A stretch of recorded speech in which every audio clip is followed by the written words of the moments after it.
how's it going today? I'm out here spreading fertilizer in my corn. That's what it looks like out the window. Spreading fertilizer, and I've got a cover crop blend in there. And what I'm going to do after I'm done spreading is I'm going to hook up to the rotary hoe and I'm going to work that cover crop in. So I didn't get my side dresser interseeder built yet, but so this was my backup plan, but I'm happy I had it in place. So got a little man with me today. Say hi, Luke. Hi. Hi. We're having lots of fun. I've been on here for a few hours now, and yeah, that's what's going on. Catch you later. What were we just talking about, little man, with the bean and the piece of urea that you have? Can you show them to the camera? Yeah, you have a bean there, or a pea. Probably that's some sort of bean. I don't remember what kind. And then you have urea in this hand. Yeah, a little ball of urea, which is what that is. And that's fertilizer, right? Yeah. Yeah, and that comes out of the spreader. Yeah? Are you a little shy? Yeah. So yeah, we decided to get out and just stretch mainly. Yeah. So the spread, yeah, it's just a spinner spreader that spreads 50 feet at a time. I got the 8120 on it because it's got the best auto steer out of the two-track, out of the 8100 and the 8120, and the 8100's on the baler right now. So yeah, this is what corn is looking like. It's knee high. June 15th, and my corn is knee high. It's crazy. There's still a lot of sunlight though from the being wide corn. If this is narrow corn, it would probably be covered in most of the way, and I wouldn't have much of a cover crop coming up through it. But I'm gonna walk over here for a second. So, oh man, I got a bean way out here. Look. We got one right out here. We're a long ways from the, because we spread that over there, but we're a long ways from that, so it's spread a long ways. As you can see, I have rows of hairy vetch and red clover still, and I think that's a little alfalfa. It's hurting the corn just a little bit. Not too bad. These are all nitrogen fixers, so I would have thought that it would help the corn, but it's probably taking away moisture from it because of the dry year we're having. So yeah, I did spray this field and I didn't get it all killed, but and our pre's didn't work very well this year either because we were so short on rain. And we've gotten a couple inches over the last couple of weeks now. So the corn itself is looking pretty good. It doesn't look very nutrient deficient or anything like that. We had a little bit of a hailstorm come through, so I got some leaves that are broken. Yeah, you got a leaf there. I'm gonna hold it up here for the camera to see it. Yeah. But this cover crop that is here, it does not look the healthiest, but I think it's just stunted. I don't know if it's really dead. Maybe it's getting seed. Are you holding the leaf? Yeah, that's a shredded leaf from the hailstorm, isn't it? Yeah. Okay, Luke, we get the picture. Yeah, so I don't know what else to talk about, guys. I don't know what my mix of cover crop is off the top of my head that I'm spreading down here today, so I can't give that to you guys right now. I will do that at another date or another time shortly. It'll be in the same video. So after this, we're gonna go and we're gonna spread some fertilizer on my sunflowers. I know I said I didn't really want to, but They are looking great, and they have moisture because there's residue there holding the moisture in place. Unlike here. I mean, there's residue here a little bit, but it's not, you can see that it's dry. The ground is dry, it's just hard. And I don't have a shovel on me. I have my multi-tool, I can dig a little bit. See how deep. So I guess you don't have to go very deep and you get some moisture. You can see that, so that would be the top, and it's a little bit blacker there. Got some good roots through there. Yeah. Looks like I got a wormhole. And that wasn't very, you know, that's in the top inch of soil. So that's good. Wormhole right there. That's what's going on today, guys. Luke and I, well, catch you guys later. Can you say catch you later? Catch you later.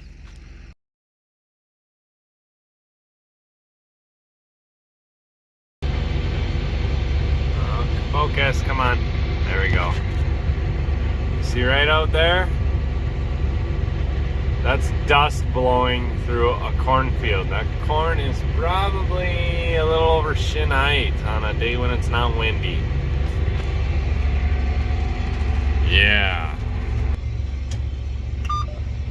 Another windy, dry day here in the valley. I'm out here spreading fertilizer on my sunflowers.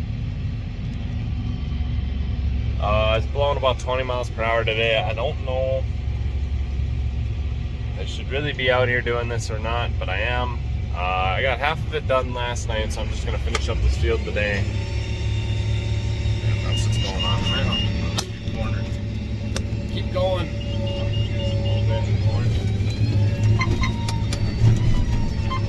So I'm using the same spreader for the sunflower, or for, yeah, as I did with for the corn. It's a 2-spinner spreader. Wilmer variety, I don't know. Wilmer brand, I think. Going about 10 miles an hour. Kind of rough out here. Yeah. Sunflowers are looking pretty good. There. You can see cover crop coming up every once in a while. I got a few weeds here and there, but this field will not blow because of all the residue down there. This is light ground for us, so normally if I would have done tillage on this like we used to do all the time, the ground would probably be blowing just as bad as that cornfield back behind me. So I'm happy I didn't do any tillage out here and that I've got all this residue that's anchored and attached. That's another thing people forget about. You gotta get residue anchored and attached so it stays in place, because when you're, for instance, when you're using a chopping corn head, none of that residue is anchored anymore. It's just laying on top of the ground. And I know we run a chopping corn head. I've been looking to get a different corn head that's, you can either turn the chopping on and off, because Dad wants chopping still. I don't. And otherwise I'll just find a cheap non-chopping header.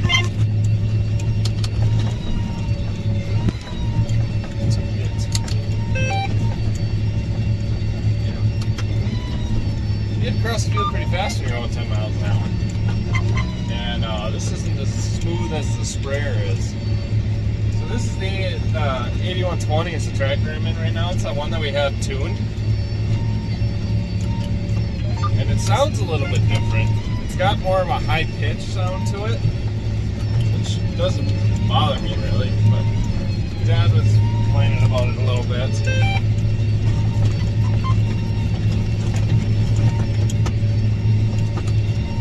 But yeah, that's what's going on today, guys. I'm only putting 138 pounds of fertilizer. It'll be about 40 pounds of N and 35 pounds of P total. What's the, yeah, nothing else. Everything else looked good on the soil test. And I thought with how good these sunflowers were looking, I thought, well, I might as well get the extra fertilizer out here. I don't know. We'll see if it's the right move or not. Hopefully I get a good crop out of it. As long as we keep getting a little rain every time we do. This hasn't been hurting yet, so catch you guys later. Hey everybody, I am out here rotary hoeing my cover crop in. It's not quite doing as much tillage as I was hoping for. We've got it set so it's almost all the way down. We got to tip back even some, but yeah, it is working. It's throwing some stalks up. This is what it's doing, guys.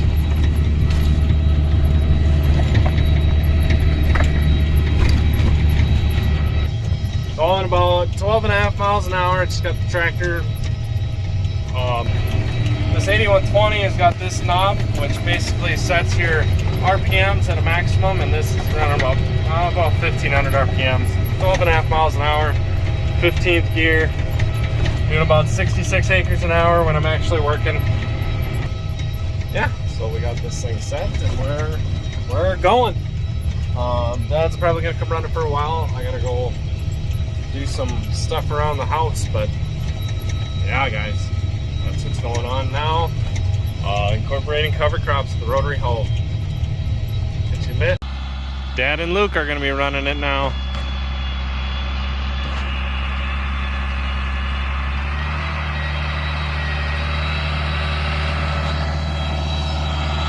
Drop it. There we go.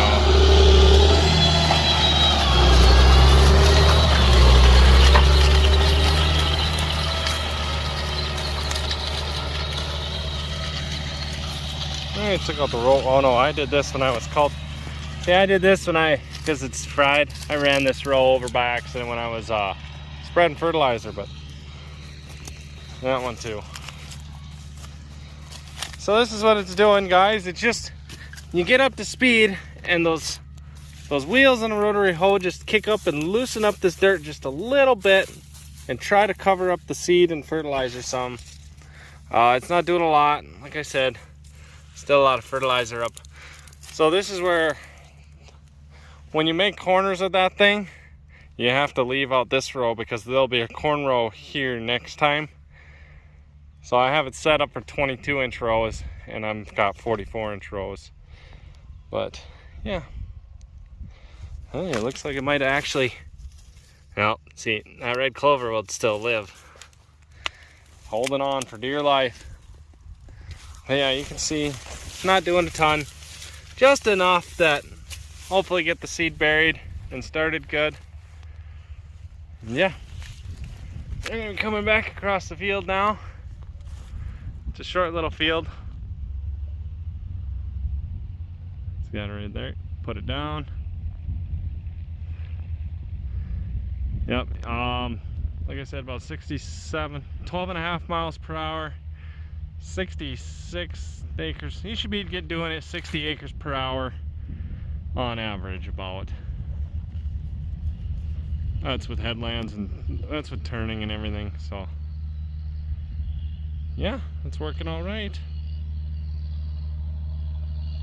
Well, catch you guys later. Hey everybody. I thought I'd show you in detail a little bit more about what I did with the rotary hoe. So we literally just took a ratchet strap. Well, we have 3 of them on here. We have 1 on each wing that folds up. And then we have 1 in the center to hold up all the row units that don't have a wheel on them, because we took the wheels off where the row runs. You can see sometimes we have 4. I think we should have had 3 or 4 there. Most of the time we were running 3 though, in between the rows.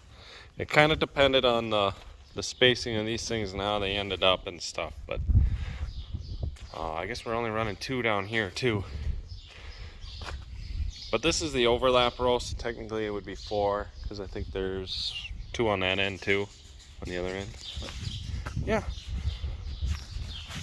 So you can see that on these new wheels, that it was only going about that deep. So, ½ inch, maybe an inch at the most in some places. But yeah. That's how we did it this year, guys. I got that cover crop incorporated along with the fertilizer some. And should have maybe adjusted it up some more yet. I don't know. Ran it a little bit deeper at times because it didn't seem like it was covering everything up, but it did work. And yeah. So that's what happened there, and I think that's going to be it for now, guys. That'll probably be the end of this video, so I'll catch you guys later.